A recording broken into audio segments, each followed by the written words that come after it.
Hello，各位朋友，隔咗好長一段時間，我終於可以唔使趕頭趕命，有日唞唞氣啦。真係好耐冇認真咁執靚自己，正正經經咁出街啦。今日香港天氣凍到呢，真係令人完全唔想化妝。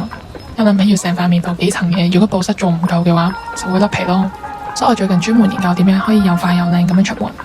今日個妝就係用呢幾樣嘢就搞掂，全妝用嘅嘢仲少過平時好多，主打一個精簡。今日要去一個好期待嘅地方，香港故宮文化博物館嘅古埃及文明大展。直情唔使特登飛去北京再睇啦。其實主要係想帶我阿媽去見識下。我今日着咗條裙，打扮得比較文藝 feel。我阿媽就一身休閒，仲笑話自己皮襯皮係藝術風。佢一向對古埃及文化同埋歷史都好有興趣，但從來就冇機會去埃及親眼睇。所以今次我就諗，點都要帶佢去沉浸式體驗一次。唉，講講下又覺得自己好似幾扮嘢添。不過大個咗之後，真係多咗份以前冇嘅犀利，同埋一種想調翻轉頭照顧佢嘅心情。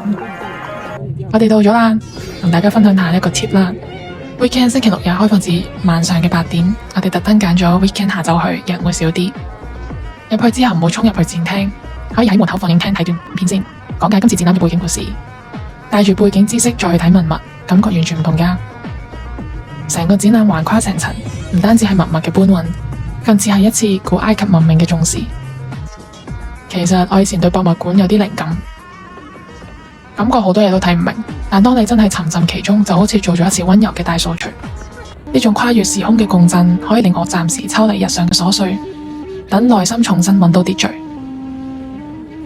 返屋企嘅路上，阿媽一直回味，話好鍾意今日嘅過程，我好開心，終於有能力可以同佢分享同一個世界，同一份心動。可能呢啲就係成長俾我哋嘅浪漫回禮啦。